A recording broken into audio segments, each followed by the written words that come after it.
Well, hello there, SSP families, and welcome to this special live class today, sponsored by your SSP family. My name is Mateo. I'm your SSP captain, and I'm here not just to welcome you today, but also to introduce this very special feeding therapy class in collaboration with our specialist, Susanna Gurkovic. Today, before we start the live class, I wanted to give you a couple of updates. And then I wanted to let you know how this is going to work out today and how you can ask your questions. So update number one, I wanted to address and answer a burning question that we have been receiving lately. The answer is yes, we are planning to bring back the CPR class for infant and toddlers. It's going to be a virtual class. I'm hoping to bring it back live here in this group in July. I don't have a date yet, and we will email everybody as soon as we have information. Update number two, we have not made a decision yet as far as bringing the classes that we offer back in person at the office. We don't have an update yet. We need to understand how safe it will be and how to make it safe for you. But as soon as we have an update again, we will email everyone. And now, as far as the class for today, if you guys have questions and if you guys want to ask a live question to Susanna, all you will need to do is to write your question in the comment section right here below. We will then, at the end of the presentation, bring your questions on screen and answer them live. All right, so if you guys are ready for this, I am happy to introduce you to Susanna Gurkovic. Hi, Susanna, how are you? And did I totally butcher your last name? I apologize. Just a little bit, just on that second syllable. Go ahead, please correct me. It's a long. Good morning, everybody. Thank you so much, Mateo. Thank you, everyone from the South Slope Pediatric team for having me and for inviting me here. Thank you for all the parents that have taken this time out to learn and to educate yourselves on feeding therapy, coming from a feeding therapist, and how you can support your little ones. So my name is Susanna Gershkovich. I am a speech and language pathologist. I primarily focus and specialize in feeding therapy. It is my primary interest, and in the population of 0 to 3, mostly years of age. I got my master's in Long Island University, Brooklyn downtown campus, and I've worked in a couple of different settings since graduating in 2012. My God, it's been a long time.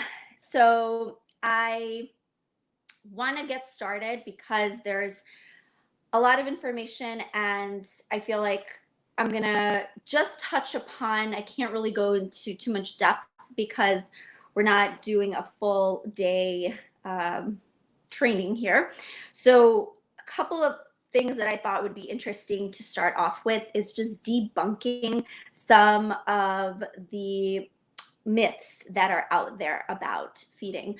And to start, before I even go into that, I just want to say that feeding is a complex system. So it's actually pretty demanding on the little kiddos when they're learning to do it. We use all 5 senses when we're eating, believe it or not. And it's not as simple as we may think it is. So if there are any bumps along the way, it's absolutely normal, and it's sometimes something we take for granted. So myth number 1, eating is the body's number 1 priority. It is not. Breathing is actually the number 1 priority. So it's not something that we just naturally do, which leads us into myth number 2. Eating is instinctive.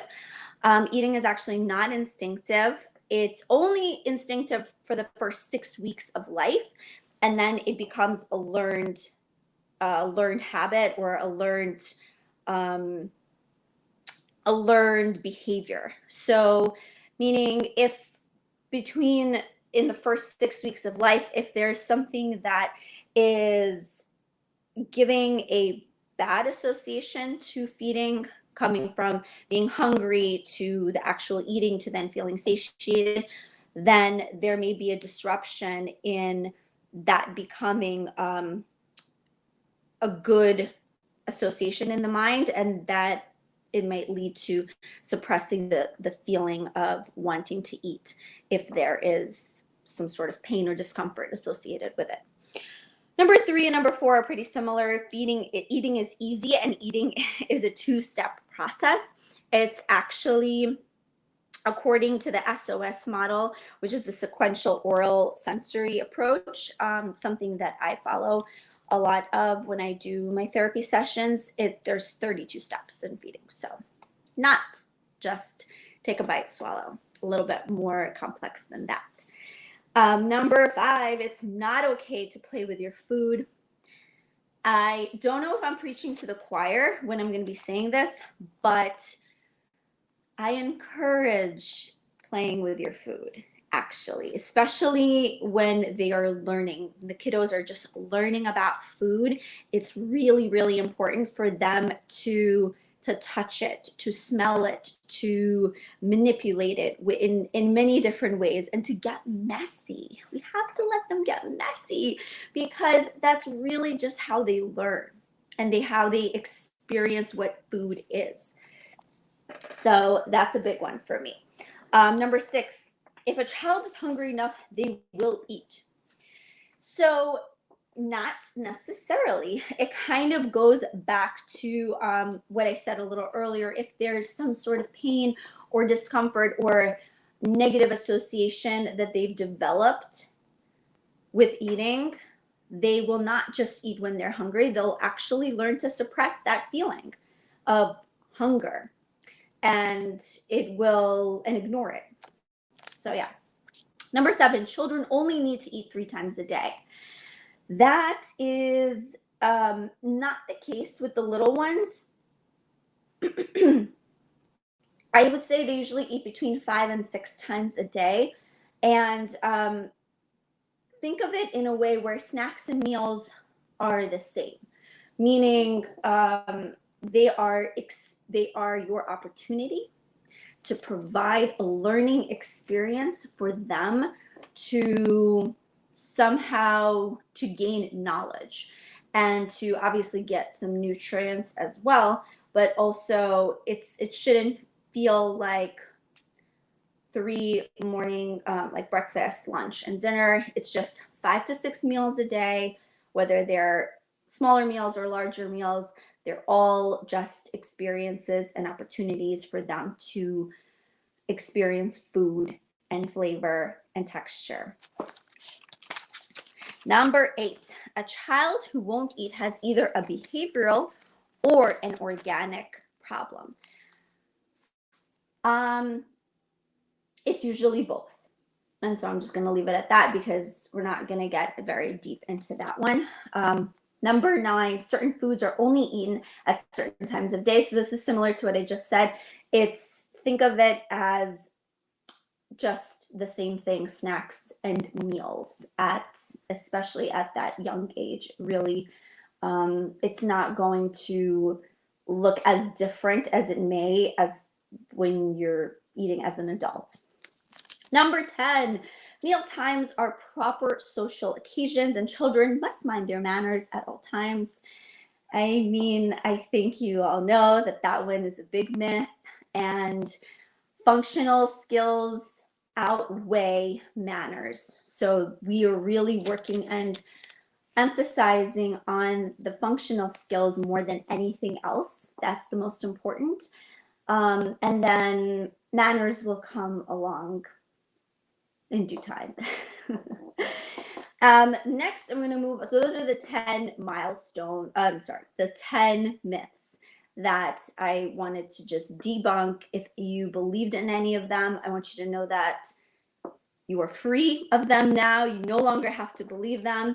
And moving on, I wanted to get into critical motor milestones for feeding. And I actually have, and I will send this to Mateo, like a PDF of pretty much everything I'm going to be saying here. So you guys can have that and you can save that. So remind me, Mateo, please, at the end, and I'll probably remember myself to send this over to you. Starting at 2.5 to 3.5 months of age, we're looking for the kiddo to start developing a steady head control. So a steady head control and semi-flexed position while feeding. So anytime before that, the baby is so little, there's really not that much control in the neck and in the head, as well as in the torso. So they're sort of like very flaccid. They just go in whichever position you put them in. But in 2.5 to 3.5 months, you should start to see a little bit more control there, a little bit more intentional postural positioning in that sense.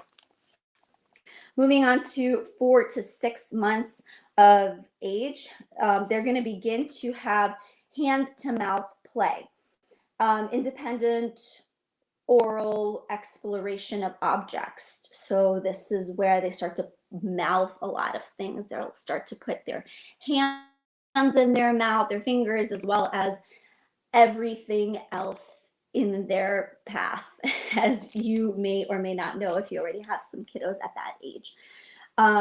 They will start to reach for things. So they'll start to grab more, whether it's a bottle or a spoon or toys. And at this point in time, usually between 4 and 6 months, and I'm going to talk a little bit more about this at the end, it's when we introduce solids. And when I say solids, I mean anything that is not breast milk or formula.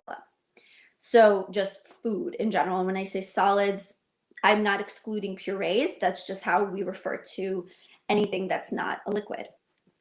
So this is the age in which you'll start to see them becoming a little bit more of active participants in this process. And this is usually when they're starting to show ready signs for solids.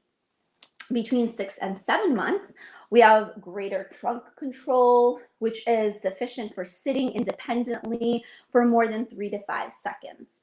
Stable head control during sitting. So there's no like head bopping. They're not doing that little song and dance anymore. They're able to transfer toys and food from one hand to the other, and they're able to hold a bottle in both hands and bring it to midline. So again, pretty important milestones to take note of. We want them to have this trunk control when it's time to start sitting up in a high chair or in an infant seat for feeding purposes, especially. Because when, and I'm going to mention this a little bit later as well, when it's time to eat, we want them to not have to focus their attention on sitting and bringing all of their cognitive capacities to actually sitting up rather than eating. We want the sitting to be sort of secondary and something that they are comfortable doing, so that they can really focus on the food itself and the eating process, because that's going to be a whole new world for them to explore. 8 to 10 months of age, the trunk rotation, they're able to have some trunk rotation and weight shift. So again, pretty important. Also, when you're sitting up, you'll start to notice they can maybe reach for something or turn without toppling over. They're going to begin to move in and out of positions. So they're going to be either sitting, then they're maybe going to go into a crawling position, and then go back into a sitting position effectively. They voluntarily release things. So intentionally, they will let go of something. That's when a lot of times they start to drop things on purpose, and they think it's hilarious and so entertaining. And I'm sure you guys do too. They're going to start to use their fingers to rake food towards themselves. So this is going to be the early signs of them learning to feed themselves by raking that food off of the tray or the table and then bringing it into their mouth in this kind of like fist position. Sorry, my camera's this way and I keep thinking it's this way. This is the time where you can also introduce cup drinking. Again, this is 8 to 10 months. And this is when they put their fingers in their mouth to move the food and to keep it in their mouth. So they will manipulate it themselves sometimes. You'll notice this if they feel like they want to move something, they're just going to shove their mouth, the hand into their mouth, the fingers into their mouth to reposition the food, because their tongue is not yet developed to the movement of the tongue is not so intricately developed, whereas we can use our tongue to move the food around. They're not there yet. So their best option is to just reach in there with their fingers and do that. But I wanted to say something else for that. No, that's good. 10 to 12 months of age, independent sitting in a variety of positions.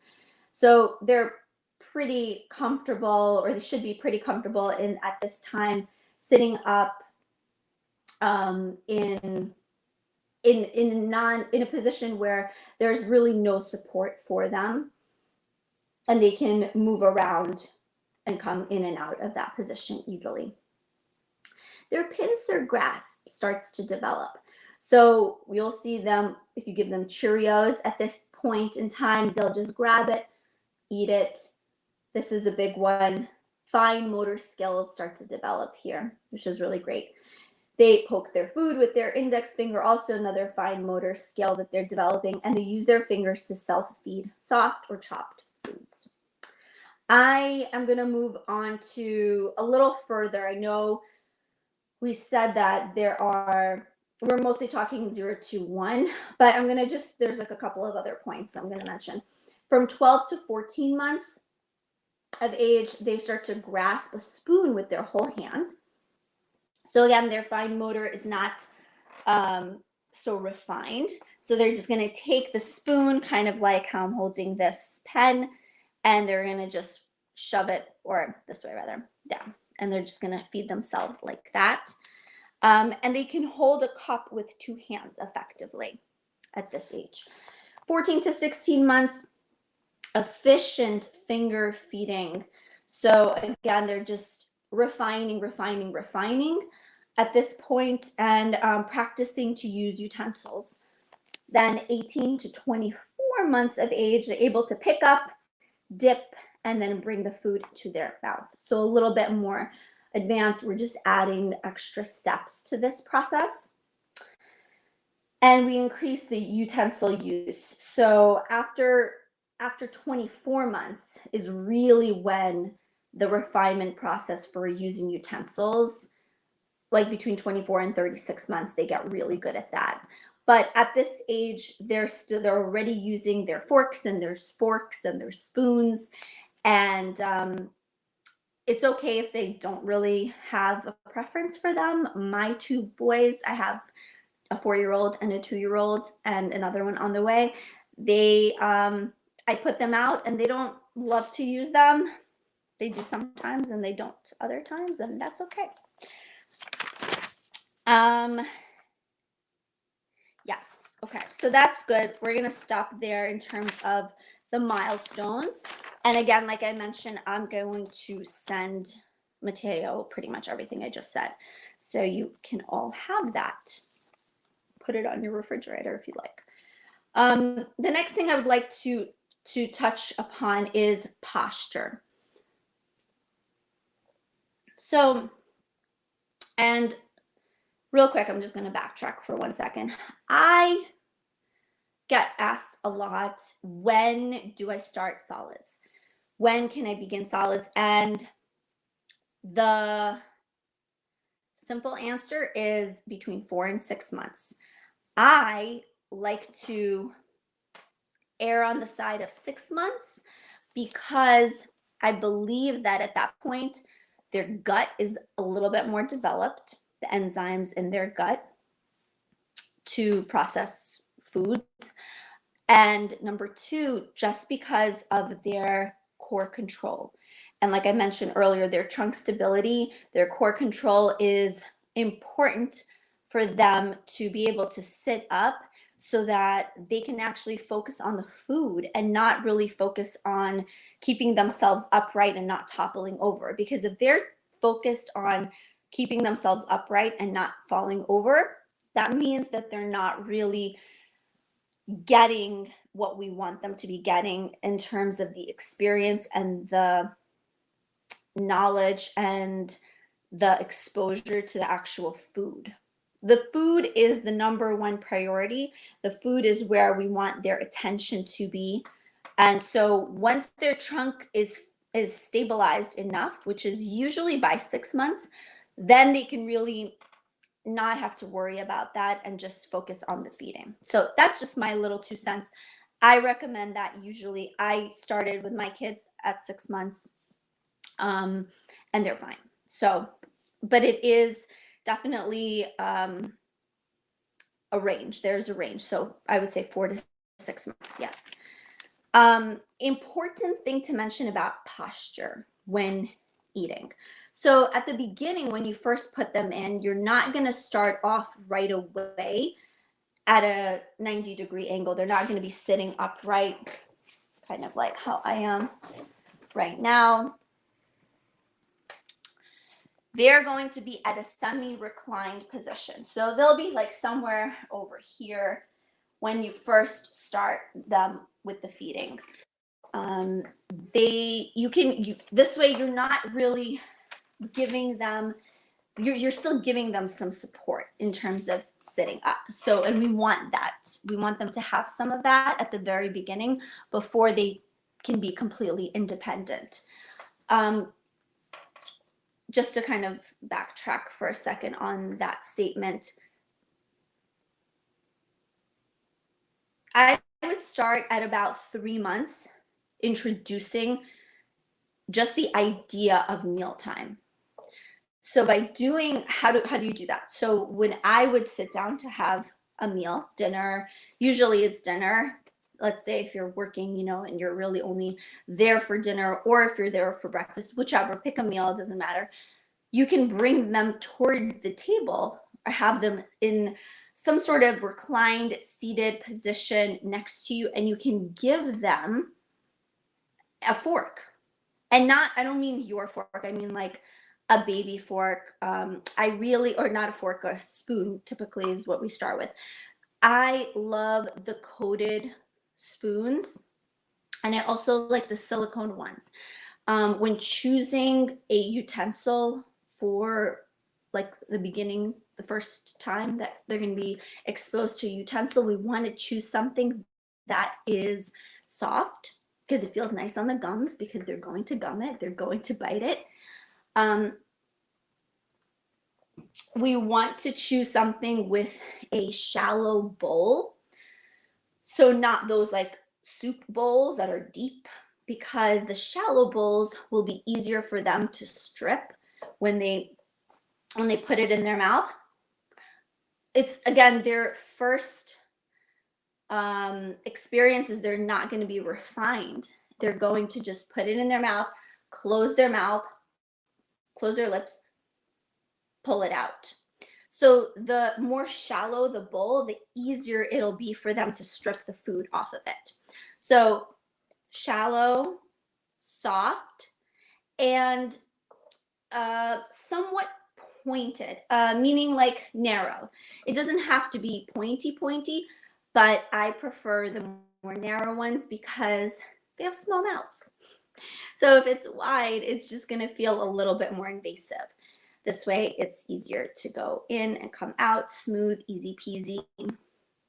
And so I know I'm hopping around a little bit, but everything is so intertwined and connected that it's kind of just a whole, it all connects and it all makes sense. But going back to the posture for a second, when they are sitting upright, so like I said, at first they're semi-reclined, and then at about 8 months, you can bring them up to a fully, or even earlier. You kind of can also tell by your kid, because everybody's a little different. Some kiddos need a little bit extra time if you feel like their trunk support is not fully developed yet. Some of them you can do it a little earlier with, but you're going to at some point bring them up, probably between 6 and 8 months, maybe 9, to a 90-degree angle where they're sitting upright the way we sit when we eat. And we have this rule, it's called the 90-90-90 rule, which means that we want a 90-degree bend at the hips, at the knees, and at the ankles. So there is, again, this idea, this theory that is followed by a lot of feeding therapists and occupational therapists as well, physical therapists. We believe that if the posture is intact, and even think about this for yourself, when you're at a restaurant or a bar and you don't have something to put your feet on, if your feet are dangling, you don't feel so comfortable. You don't feel secure in your own body. You feel displaced almost. So you start to try to wrap your feet around like the stem of the stool. You start to sit on your side. You start to move around. You're just like, why am I not comfortable? And it's because you don't have something to put your feet on. You almost like want to pick up one leg. I mean, I do this, I know, so I'm sure there are other people that do this too. So for them, when they have that 90-degree hip bend, 90-degree knee bend, and then something stable to put their feet on, which is going to create a 90-degree ankle bend as well, they feel very secure in their own body and in their own system. And that is going to give them the ability to focus on the food and on the eating experience, and not necessarily fidget around with their body. And then you're going to say, what's going on with you? Why can't you just sit still? That's why they can't sit still, because they don't have that feedback, that tactile support from underneath. So super important. We are getting really close to our time, but I'm just going to mention a couple of last things. So with spoon feeding, I kind of touched upon that already, what kind of spoons that I recommend. And also, gagging is okay. I just feel like I need to say that because it can be scary, especially if it's your first baby and you just don't know what's right and what's normal and what to expect. Gagging is okay. There's 2 reasons why a baby will gag. One is because the food maybe went a little further than it needed to, a little further back, and they weren't ready for it. And so naturally the gag will protect their airway and then just send it back to you. And sometimes they gag because the flavor profile or the texture profile is really overwhelming for them, or it's really new. And if it's something they've never tasted before or never felt before, it will elicit a gag. And that doesn't mean that they don't like it. So don't X that food out of your plan, of your schedule. It just means that they're learning what it feels like and what it tastes like, and they're just experiencing it, and that is okay. So gagging is fine, and your reaction is really important, because if you start to panic and show them signs of distress and show them fear, they will reciprocate. So if you show them that you got really nervous and you got really scared, and then you do something very sudden, oh my God, okay, take it out of their mouth. Okay, no, we're not doing that anymore. Whew. They're gonna register in their mind, oh, that was a scary situation. That was something not good. And so they're gonna start to have this association with it. And we want to try to create really positive and fun and happy associations during mealtime. So just a little reminder to be aware of your own reactions during their feeding time. And if you're making it a nasty face, like if you're like giving them maybe peas or, you know, sweet potatoes, whatever that you don't like, and let's say you personally don't like them and you're giving them to your kiddo and you don't particularly like them, then you're making a grimace on your face, they're going to see that and they're going to grimace. So you are their mirror, and your modeling is so invaluable. I can't even stress it enough how important the parents, the caretakers are in modeling what behaviors you want to see and what behaviors are positive behaviors in a feeding environment. They learn from you. They're going to do what they see. And that's all I'm going to say about that, because we can talk about that for a long time too. Quickly, I'm going to mention drinking. So cup drinking, it can also, like I said, start at around between 6 and 8 months. And we do not need a sippy cup. So I know some people have used sippy cups. You can totally skip that and go straight for the straw cup. You don't have to go straight to the open cup. I'm not saying to do that. I would say to start with a straw cup when transitioning off of a bottle versus going into a sippy cup. And I will tell you why. Sippy cups, as well as bottles, they promote tongue depression. And straw cups promote tongue elevation, tongue tip elevation. And early speech sounds require tongue tip elevation. So we want to start training them to elevate their tongues. Also, sippy cups there have been some studies done that say that they maybe promote tongue thrusting. So it's just kind of like this understood rule that they're not the worst thing in the world. And if you do use them, and if you have used them, it's not like you're in trouble. It's okay. But they're just not necessary. You don't have to, you don't need them really. And it's not any easier than just learning from a straw cup. One straw cup that I love to start with is the Honey Bear cup. Again, I'm not like promoting it because I'm not associated with them at all, but I just like it, and I felt that I've had success with it. So it's very easy. If you don't know what I'm talking about, you can just Google it. It's on Amazon. It's really the shape of a bear, and it's very soft. And so you can squeeze it, and when you squeeze it, the water comes up, or the liquid comes up into the kiddo's mouth. And after you do this a couple of times, they'll get the hang of it and get the idea, and they'll start to pull on the straw, and voila, they know how to drink from a straw. So that's something that I really like. What else did I want to say about that? Transitioning from a bottle to a cup around 12 to 15 months. I would say by 15 months, they really don't need a bottle anymore, and they can just drink all of their liquids from this cup, this straw cup, essentially. So during the time between, at that point, you would have had plenty of time to introduce it to them, and they would have had plenty of time to learn that skill.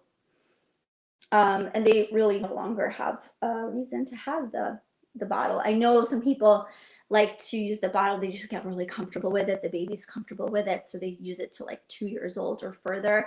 It's just not necessary. You want to progress them in their development, and not just like do the thing that's easy. Sometimes I get it. Believe me, I totally get it. You do want to do the thing that's easy. But just so that you know, you don't have to. They don't actually need it. By 15 months, they're totally fine to transition off of that. But what they do need to be able to be doing at that point for you to transition is to be eating purees, to have a good amount of puree intake at that point. So by 12 to 15 months, again, like we said, if you're starting between 4 and 6 months, by that point they should be eating a good amount, at least like 4 ounces a meal. And then they should also be able to drink milk or formula from another cup other than the bottle. And then they are 100% ready to ditch the bottle. So I'm going to stop there, because if you guys have any questions, I'd like to answer them. And there has been a lot of information. Yeah, thank you. That was incredible. I learned a lot. I haven't had a little one in 10 years, basically, but I went through the whole thing. I'm like, oh yeah, that's what we did. Oh, we should have done that. Oh, so I got a lot of information. Thank you. I'm sure that everybody else did too. So in the meantime, we did get quite a few questions for you. So I want to start bringing them on screen and answering them. So let's start with, okay, let's start with this one here. Okay, unfortunately, the names are not appearing, but this is from Kara. And she's asking, when you start solids purees at 5.5 months, should you do 1 or 2 feedings a day? Also, how much should you feed?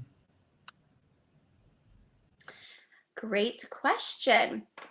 So I would start with, you can definitely start with 1 feeding a day, just to, because again, I want to just mention at that point, you're not feeding them purees for the amount of food. You're not trying to replace the purees with the bottle feeding. They're still getting their primary source of nutrition from their breast milk or their formula.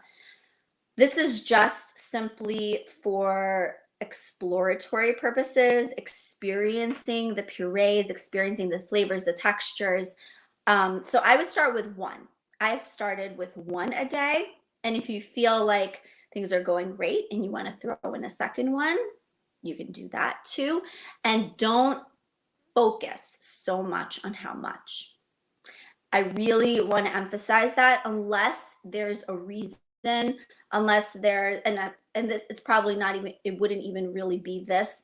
I was going to say, if the kiddo has like weight gaining issues, there will probably be other things that you'll be doing aside from focusing on the puree, maybe supplementing, fortifying the milk or the formula. But that's, again, that's like a separate topic. Don't focus so much on how much. It's really on, I like to say, under 1 just for fun. Because if you start to count the ounces of the milk and the formula and how much did they eat, well, what do you mean? Well, half of it fell on the floor. I don't remember. I think only 1/4 of it actually made it into his stomach. It's just too stressful, too crazy, not necessary. Just let them explore and experience it, and don't focus too much on the amount. Excellent. Thank you. So there's a question from Jeremy. I'm just pulling straight from the feed here because unfortunately, I don't think that Jeremy has given the software the okay to post comments here in our, but I can read it from here. So Jeremy is asking, related to Kara's question, the question that we just answered. When should those solid feedings fit in relation to breast/formula feeding? So basically, when should they? Right. What time of day? Okay. Okay, so there are 2 ways that you could do it. You can start doing it right before you would naturally do a bottle feeding. So they're hungry, and so they're motivated, and you provide them with this puree, and they can try and taste it. Because we don't, if you give it to them at the end of a bottle feeding, they're full. They're like, I don't want this. Why are you giving this to me? So I would say, my number one recommendation would be to try it that way, right before a bottle feeding. If not really taking too well to that, if they're upset by it, if they just want their bottle and they don't want to play these games of purees, then pick a time that is right in between two feedings.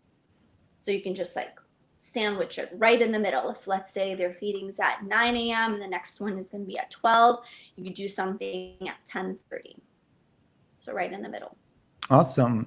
Let's answer. Carol is also asking this question. Can you feed a baby in a bumbo? I don't know what it is. Please explain. With a tray to start, or do they need a proper high chair with footrest?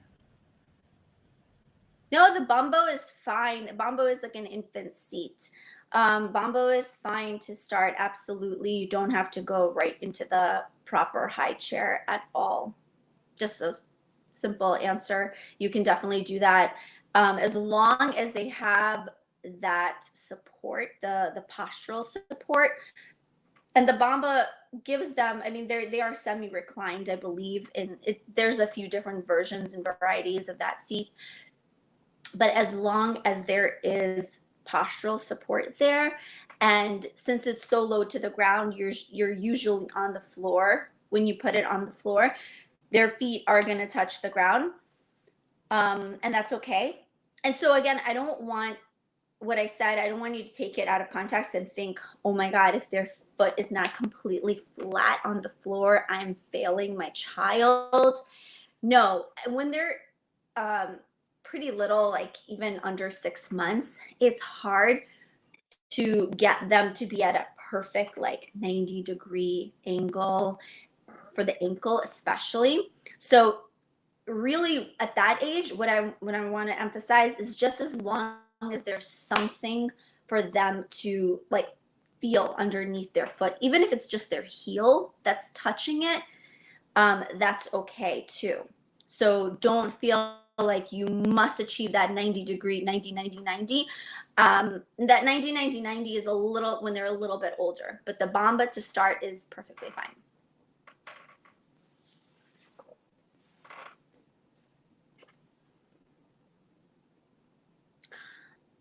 I can't actually hear you. Oh, I'm so sorry. I was muted. So Kara is a follow-up question. I'm so sorry. She's asking, but can you feed them too much purees at the beginning? I don't think so, unless if they're eating it and they're enjoying it, then that's fine. You don't have to, and really what else I'm going to say about that, we don't want to see a decrease in their intake of breast milk and formula. Because again, at that age, I believe it was, you said 5.5 months. At that age, we're not replacing the purees with the formula or the breast milk yet. We're just supplementing. So we don't want to see them decreasing on their formula or breast milk intake.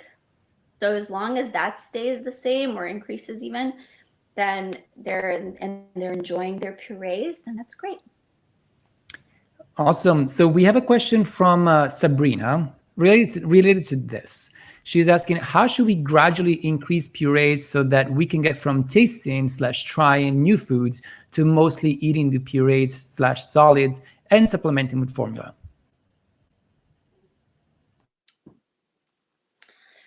You are going to, it depends on the age, but really you're just going to naturally follow their lead.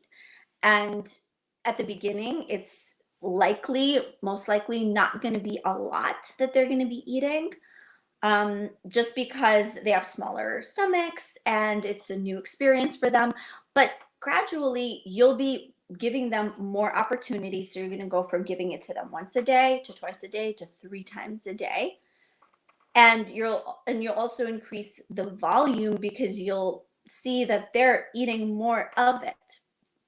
And again, if you notice, and every baby is different, so that's why I said there's like 2 times a day that I would try to do it.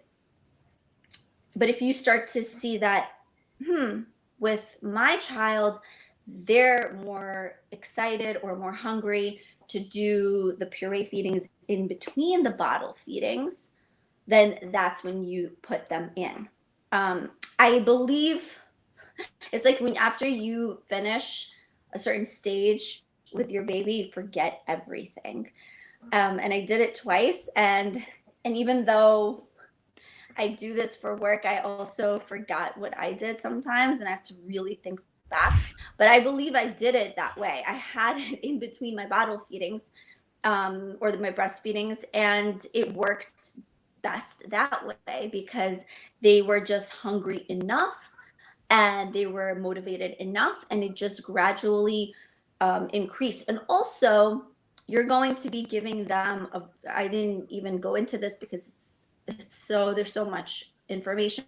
You're going to be exposing them to different flavors, different textures, different consistencies. So they'll also you'll start to see, you know, what their interests are. Maybe they'll start to show you that they like apples more than they like pears. So you'll kind of be able to give them that, and then you'll start mixing different ones into each other, and then eventually you know, we're going to move out of purees and into more solids and into more stick-shaped foods to help promote chewing. But it's really just a gradual process, and I would advise you to really follow their lead, because they're going to be telling you and letting you know when they're ready for more. True. So I have a question from Jeremy, and again, I can't post it. I just don't see it on my stream here, but I have it on the live. So Jeremy is asking regarding the high chairs. A lot of high chairs do not lean back at all. Any advice for how to start the baby further back before moving up to a 90-degree angle? If you feel that the high chair is too upright, then you can maybe use a different seat.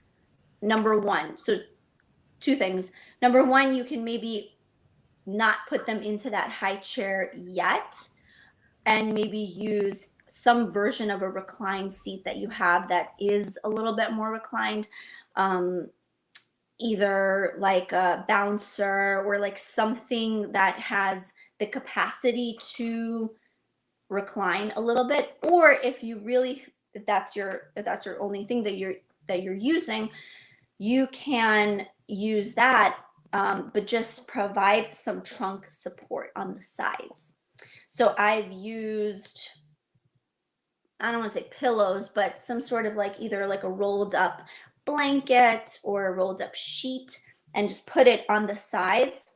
I can't really see, but like on the sides over here, to provide them with a little bit more stability from the sides, so they're not like sloping to one side or the other. You can also do that in the back, so in between the shoulder blades, to just give them a little bit extra feeling of stability if you can achieve that recline. But if you can find something that does achieve a recline, and it's not a high chair, you can use that in the interim. Yeah. Again, I'm muted. I'm sorry. I remember that time and how I had to figure things out. You know, you don't have to have everything, you know, you don't have to. You can just improvise. How did our moms do it? You know, I mean, right, come on. Exactly. And look at us. We are like, look at us. So, okay. Yeah, well, it's okay to take what you have around the house and to use it, because it really doesn't, you don't have to get the most expensive high chair, the most expensive, which you are going to use for 3 seconds. For 3 seconds. Although it feels like you're in that moment and your baby is your baby is not going to be your baby forever. So I have an amount of stuff that I had to give away pretty soon. But anyway, let's move on to the last question that I have for you. And it's again from Kara. Kara is asking, do you always introduce new foods by themselves for 3 days? Then once they've had a food, then you can mix them. Can you start adding seasoning spices? Interesting. Yes. So you're pretty much spot on there. When it is a new food, I recommend that you do it by itself for 3 days, or to rule out allergens, of course. And also just to expose them to that new flavor. And then you can start mixing it with other things. What I will say is, if you're already at a point where you've mixed, let's say, apples and pears, and now you want to introduce peaches, and you feel like mixing the peaches in with the apples and pears, but you already know that they're okay with the apples and pears, you can do that. And then if you do see a reaction, you'll know that it's the peaches, because that's the only new food that you introduced, if that makes sense. You know what I mean? So it's okay for you to like mix it in with something that is not new. What I wouldn't recommend is to introduce like 2 new foods at the same time, because if there is a reaction, you're not going to know which one elicited that reaction. And yeah, you can absolutely add seasoning as you'd like, because who likes bland food? I mean, it's great, and it's also very cultural. There are some cultures that, just based on their cuisine, they have very intense spices, and then others not so much. So if it's something that you do for yourself, then by all means, definitely start to introduce it to your baby also, because you don't want to end up in a position where you're cooking a separate meal for your baby, because they won't eat the same thing that you are eating. And that just adds another layer of stress and headache, and nobody needs to be doing that. Of course, you're not going to throw in like jalapenos on their first time, but in moderation, but absolutely. Awesome. Thank you so much. Susanna, first of all, I want to thank you for your time, and also for answering all these questions. And I wanted to ask you, how can anyone get in touch with you if they wanted to? Absolutely. Thank you so much for having me, Mateo. You can get in touch with me either via email or by phone. Email is Susanna, that's my first name, Suzanna, period, Gersh, Gersh, @gmail.com. Yeah, as you can read right here. Yep, it's right there. It should be kind of like walking underneath my head and my body. 347-326-3434. I'm assuming that most parents or most caretakers are local here in the Brooklyn Park Slope area. I'm also local. I live here as well. I'm also a parent, like I mentioned. So you are welcome to get in touch with me, ask me any questions, and I'm happy to connect. Yeah. And I wanted to say congratulations. I didn't know you were expecting. When are you due? August, end of August. Baby boy number 3. Oh, wow. Okay. Awesome. You're going to be a little busy, huh? But hey. Busy, yes. Awesome. But awesome. it's all Congratulations. good stuff. Yep. Thank you. Thank you again. This was so amazing. I'm so happy to share this information with everyone, and I hope that it was helpful and you learned something, and that we all are just trying to do our best as parents and caretakers, and feeding and just a whole world on its own, and it can be very intimidating and stressful. Yes. So I hope that I took some of that, alleviated some of that stress. Yeah, absolutely. And you did today, and you helped our SSP community and families. I want to thank you again. I want to invite everybody to, if you have a friend who comes to SSP, they should feel free to join this Facebook group. We're going to have more of these live classes. We also have a Facebook page, as you know, and we go live with the doctors on our Instagram account. The Instagram is very simple. It's South Slope Pediatrics. So look us up, and we will see you all again next time for a brand new live class. Thank you again, Susanna. Enjoy your day.